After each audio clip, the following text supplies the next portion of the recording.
It's time for this week's episode of Brandon Sports Talk, featuring in-depth interviews from those who are trending in the world of athletics. And now, here's the host of Brandon Sports Talk, Brandon Pate.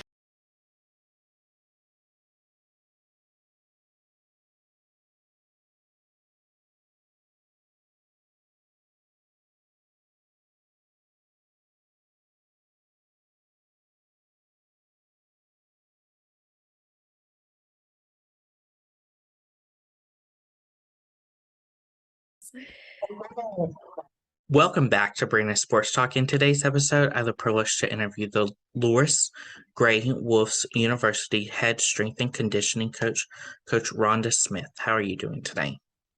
I am good. How about you? I'm doing good. Can you talk about how you knew that you wanted to get started in working in college athletics? Yeah, so I've always growing up, I always enjoyed sports, and I played sports in high school, and then I had a passion and desire to play in college for women's soccer. So in that realm of things, I've always kind of been in with it. And with my bachelor's degree back in that time, I got a health and physical education K through 12 degree. So I always just enjoyed the sport side of things and learning the different ways to play sports and the games and all that. So yeah, so I've kind of stuck in it since then. Of course, what was it like playing collegiate soccer for Concord? It was awesome. In the time, I had a really cool experience, with the team I played with. We were quite the diverse group of athletes because we came from a lot of different parts of the country and even international. So like I was 7.5 hours away from home, going down to Concord and playing down there for NCAA Division II school.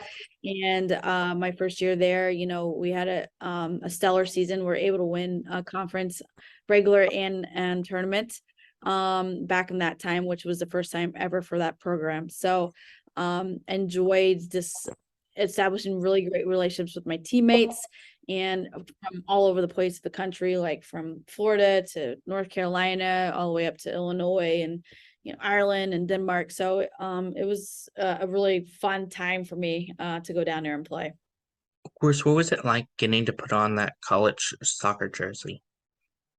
It was really cool because my college experience it wasn't as granted as one would think. I dealt with some injuries in college. I dealt with 3 ACL tears during that time. So, I did have my own challenges, and staying healthy as a college athlete. So for me, every time you put on that jersey, it really meant something, and having the opportunity and the passion to play during that time. So, I those my junior senior year wasn't quite what I wanted it to be, but it really did make me appreciate the time and the opportunities when I could put on the jersey and play on the field. It just meant that much more. Of course, coming out of college, what was it like getting started in coaching in the club level? Yeah, so I got involved in the club level of coaching actually during college. So my coach at the time at the college level, he was also involved in a local club. So it was really cool to, I knew I always wanted to coach. I just didn't know where yet, if I want to do high school, if I want to do college. So I got really involved during the college, and I was coaching like U10 girls, the U11 girls, which was a lot of fun.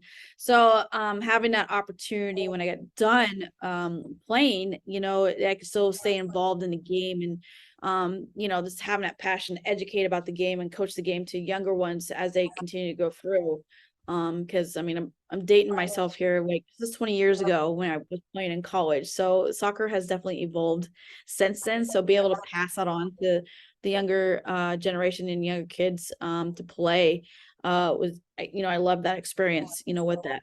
So, I've had a chance to impact, a wide variety of ages from like U10 all the way through like U18, so it's fun doing the different ages and the different phases of where they're at in their development. What was it like getting to go back to your alma mater to become the assistant coach?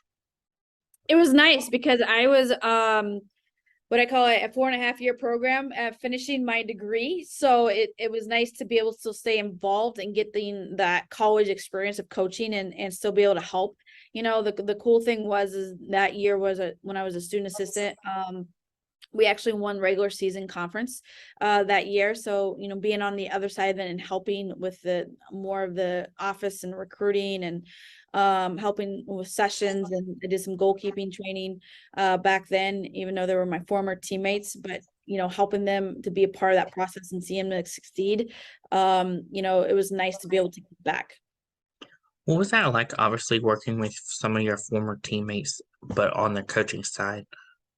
Yeah, so it's always when you're at a younger age, it's always a challenge, to how do you find that transition, that mode from, these were your former teammates and you hung out with them and, lived with some of them and those type of things. So, I give kudos to that group of players. They, respected me when I transitioned over, as a coach and listened to me. And I think a lot of that is because of, just the positive relationships that we had during that time. But for me, obviously I had to, kind of separate myself a little bit, of not being their teammates right now because I was on the coaching staff. But, them understanding that, but we had such a good relationship with during as a teammate side that they made the transition easier. How is that transition like from going from leaving your alma mater to go to DeWest to become the assistant coach? Yeah, so I went from Concord to Ashland University to be the grad assistant at for the men's and women's soccer programs there. So the transition, it was pretty smooth in that sense because I did get it obviously a year underneath my belt for being at Concord. And it was a really cool experience because I was assistant for both men's and women. So it's fun to be able to coach both genders and on both teams and seeing the different personalities of what it's like coaching men versus coaching women. And during my time there, men's team had a really great success my last 2 seasons there of winning the conference and going to the national tournament. And that was a great experience of being part of that coaching staff to go to that level and compete at that higher level. What was it like going to Youngstown to become the assistant coach?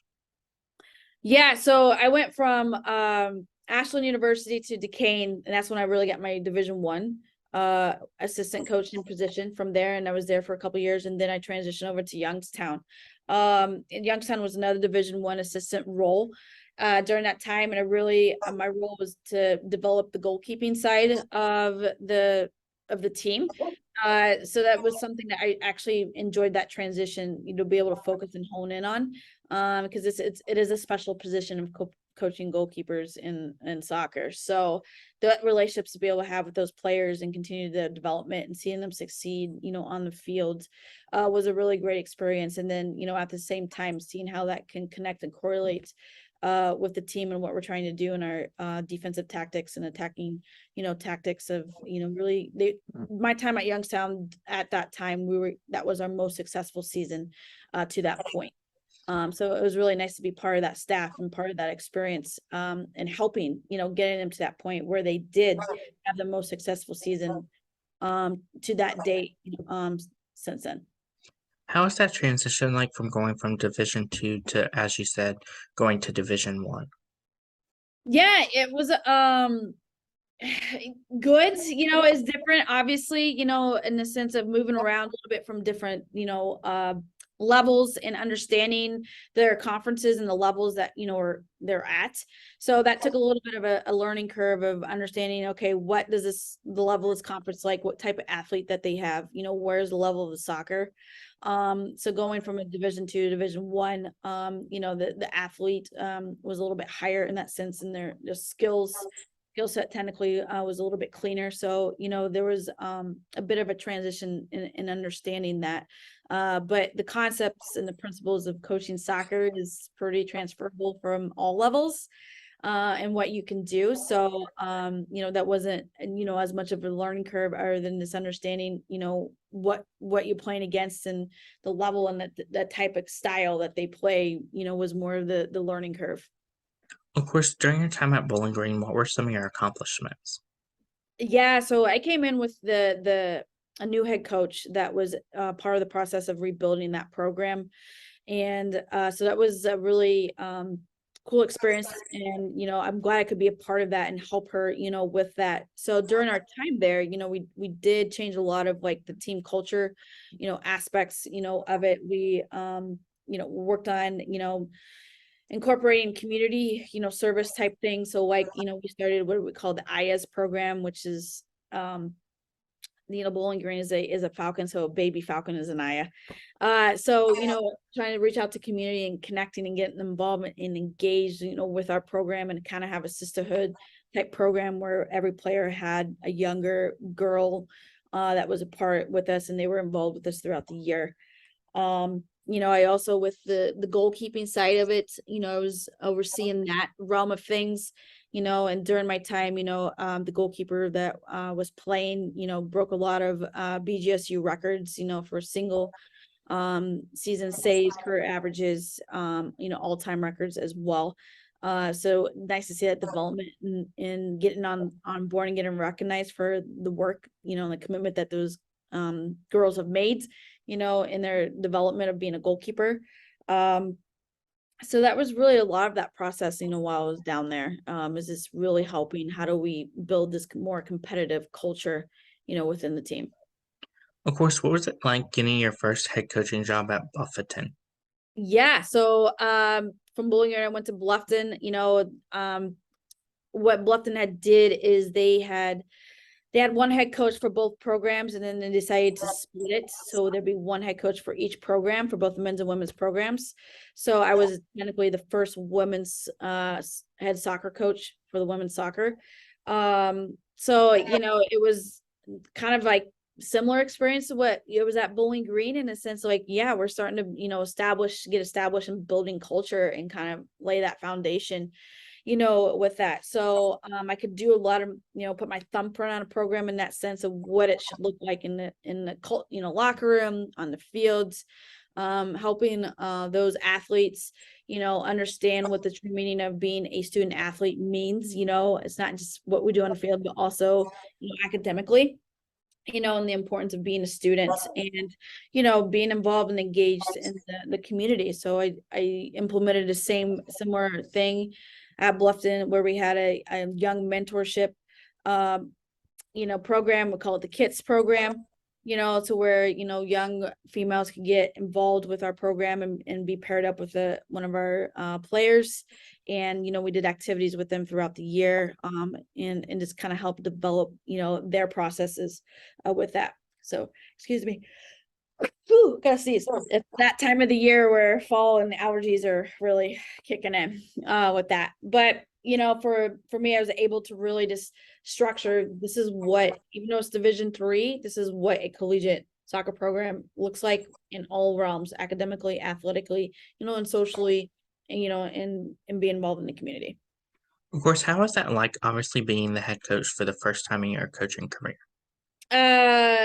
Stressful, in the sense, I've been very blessed in the sense of all my assistant roles that I've been a part of. I've been a part of a lot of different levels. So that really prepared me for that. But obviously, as anybody first time taking over a program, there's always, there's still some learning curves and figuring out your style and figuring out what best works for you and with the institution that you're part of. So, that first, couple of months is definitely a whirlwind when you're trying to get everything implemented and how you like it, and getting what I call your athletes, your players, on the same page with you, and understanding why the importance and helping them through, the college process. Cause that's why I'm here as a college coach, is I want to help you through this process and help you be successful. So a lot of educating, them, and also myself, and learning more about, who's on my team and what personalities they have and what responsibilities, that they have, and establishing some good, relationships, with that. So there's nothing that's the same. So you're always learning something new, and you always are learning, like even now, like learning. So as a head coach, it was very similar, with that. But it was a good stress in knowing that, I can help these young women through this college process and see them be successful, once they graduate through their next steps. And that's what I really enjoyed with that, with being at Bluffton. Of course, how was that like, obviously going from being a head coach to now coming over to Lourdes to become the associate head coach? Yeah. So to kind of give you a little bit of background of why that transition happens, during my time at Bluffton, my life evolved as well, my personal life. So I got married, and I moved to where my husband lived, and so I stepped away from Bluffton, and during that time, thankfully, there was a position and an opportunity to open up at Lourdes, which was the associate head coach position. Very fortunate in the sense, the coach that I work with, I knew her prior to me ever even taking the Bluffton job. So we had a good relationship and known each other for a while. So that transition to coming and working with her, and she started the program here at Lourdes, was pretty seamless, and it was an awesome experience of now we're coming together to help continue to build this program, that she has started. So, the program is doing really well right now. Like my last season with them, that was their most successful season to date. They're doing really well so far this year too. So I'm excited to see how they do and continue to evolve. But there's the roles that I had as a head coach at Bluffton, some of those roles are still pretty similar here, that, we're able to work together, and it's, and use each other's strengths, to help make that program and make the soccer program better. Of course, how was the transition like from going from being a college coach for so many years to now becoming the head strength and conditioning coach? Yeah, so I look at it in a sense, I'm still a college coach, so, even though I'm not coaching women's soccer, but I'm still a coach in the collegiate world. And, what I'm finding and what I found, is it's similar, in the sense of like what I have passion and what I truly enjoy doing is coaching the athlete, even though if it's a different subject, so I've really have enjoyed the transition. The transition, has been great, in that sense. I enjoy working with different athletes. I work with men's teams, women's teams. We have 24 sports here at Lourdes, so there's a lot of them, if only one of me. So, that can be a lot at one time sometimes. But I still get my fill, like I did with this coaching soccer, is, I still get to coach. I still get to help these athletes develop in their athletic performances, and still help them through this college process, which that's where my true passion is, and I enjoy doing. Now I'm just helping them be better, in other aspects than it may not be soccer. So Of course, how is that like, obviously, as you said, coaching 24 teams and you're just one person? crazy, fun. There is a lot of organization scheduling that have to do to try to keep a point, with all the teams. I have coaching staff here at Lourdes is awesome. I love our sport coaches. So, our ability to work together and them understanding I'm just one person, but also that I'm here to help them in their processes with their team. It's been a really good relationship. So, the months I help them, they help me out too, because my time is only so much. So that experience has been really good. I'm very thankful for the coaches that I have here that understand that, and know that we're all in this together to make our athletes better, our student athletes better, in all facets, and how can we help each other in this process. Of course, how is that like, obviously, getting to work with those athletes, let's say the women's soccer and softball team, and obviously on game day, seeing them perform at their top level? I love it because, that's time that I try to make point of seeing all the teams play, and showing them that I'm here, I'm supporting them. I'm here, and I'm paying attention to, what they're doing on the court, what they're doing on the field. And, I get excited, when they have success, but also there to help support them, when we have some of those tough losses, as they say, we win some and then we learn some. So, I enjoy being involved in their process, seeing them succeed, but also, helping them along the way, when we don't. And I think that's an important aspect, is it's not just what we do in a weight room, or, on field, it's what we how we put it together. And I want to be, part of that process, is see them perform in their sports, because it's great talking points, when we're together and start talking about different things. And, for me, it's learning some of the sports still. I don't know all the ins and outs of all the sports. So them educating me a little bit more. It's like, why did you do it this way? Or what was this, and the athletes, love that, to come out there and see them and support them in that, it shows that I care. And it's important to show that you care, and what they're doing in their sport. What is a typical day in the life as a head strength and conditioning coach? A typical day in a life is never the same. So my hours vary a lot, especially right now because we're in our fall semester. So every day is always a little bit different of what teams are working out. So for an example, today is Wednesday. So I got here around 8:30. I won't be done until tonight, until 7 o'clock ish, with all the teams, and I, have different groups throughout the day. But that can vary from, I have some lifts in the morning at 7:30 to where I don't get done until about 8:30 at night. So that's what makes it fun, that the day is never a scheduled routine, and it always changes. But sometimes that's what makes it a little bit crazy, because it's just like you guys try to stay on top of it, in the sense of like who's doing what and where they at, and where they're at in games, if they're in season, out of season, what phase of the programming they're a part of. Of course, what is that like, obviously balancing your personal life and obviously being the head strength and conditioning coach? Yeah, so it's challenging, and especially right now, where I'm at with the longer hours. It's not like this the entire year, but there are phases of it. So it's just making sure that one, that with my family, that I get everything taken care of at home. Our communication is really good, but making sure that there is that work-life balance, because you can't just go depleted every day with your battery, and if you don't recharge it, then you're not providing service for your student athletes and helping them. So it's really important to take care of yourself, through this, making sure that I get good rest, making sure that I eat food, and in my times, and plan ahead with that, so I can give my 100% to the athletes, as I expect them to give me their 100% of what they got on that day. So it takes a lot of just making sure that you're balancing everything and being subconscious about that. That's definitely an important aspect to help keep you sane, with what I call it, the grinds, everything going on. Of course, for my listeners that don't know and want to get into becoming a strength and conditioning coach, what are some of the things that they need to do? Yeah, so obviously getting your background, degrees in exercise science or something in that realm of things, of the sciences, getting certified. There's different aspects of certification that you can do. I have my conditioning, my CSCS certification.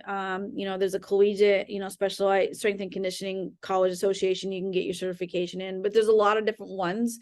So whatever avenue and route you decide to go in, that's really the important thing, because just having the continuing education, and in our field, there's this, it's constantly evolving, there's constantly new research coming out, of training that is important to stay on top of, and help keeping athletes, injury reductions, injury prevention, some of that prehab stuff that's really important to put in. It's not just about lifting the weight. It's like, what are these other aspects that we need to be trying to do to make the athlete healthy as possible, and keep them on their teams and playing. So definitely looking into those certifications and staying on top of it, and just connecting with people in our field. I've been very fortunate that the social media and reaching out to, and Facebook and other aspects to connect with people that I haven't even met in person, but they're great aspects of mentorships and mentors for me, as I'm starting this position and program here this past year, that having that resource and having those connections to help you through the process, because we're always learning new ways of how to handle and manage things. So tidbits. What advice would you give to those college coaches that are looking to transition like you did, from going from college coaching to strength and conditioning? Yeah, so get involved, during my time as a sport coach, I also trained other sports, and because, coaches had asked and, if you see, thankfully, at Lourdes, there was a need and there was a help for it. So, as it happened to be in the right time, at the right place at the right time. But how do you, get your experience? So finding ways to be involved, helping assist with other sports, again, connecting with people in our fields is really important, because they can help you along the way and, in your next steps and your next goals. So, get out of your comfort zone and meeting new people, is a big thing, like going to different strength and conditioning programs and fields and settings to see how they run things, how they run their shop, within their institution and within the programs that they have. What advice would you give those college athletes that are looking to get into strength and conditioning? Yeah, so again, internships, like especially during your time, in the college realms, like I have an internship program where I have 3 interns that work with me because they're in exercise science and want to go into strength and conditioning. So getting involved and finding those opportunities, whether that's volunteering, whether you get paid, that'd be really nice, but it's not every position is paid, but do pay your dues, I guess you call it, because everybody has, in the sense of more you get experience, more you get involved in that field, and learning, with your local institution, say, hey, I got a couple hours, can I just come and help you and be part of it, if they allow you, those are things that always is a good start and help you get experience that, will help you down the road. What advice would you give those people that are looking to become head strength and conditioning coaches for a program? Advice, it's I think it's really important for you to find, your own identity. When you take over a program and start a program, like here at Lourdes, I started the program. There's nothing before me for strength and conditioning. So, I've had the opportunity to create everything. But the thing I've definitely learned, in that process is from being a sports coach to now is, knowing your mission, knowing your vision, knowing your values, knowing what philosophy you have, those same concepts and principles apply in the strength and conditioning realm because that is your program, so knowing what fits you and what works for you in that institution and being willing to adapt because things constantly change. Teams are different personalities. So how do you adapt to those teams, but still hold true to your values and your vision and your mission for the strength and conditioning program? So I think it's also important to have good relationships with your athletic department and people in your athletic department, from your athletic director to your support staff, your athletic trainers, to your sport coaches, everybody who's involved in your world that you have to have good communication with so we can make things easier and make things more smooth as we're training these student athletes. So making sure that we have good relationships and understanding those communication lines and getting those established, like how are we going to communicate? What's our format of communicating?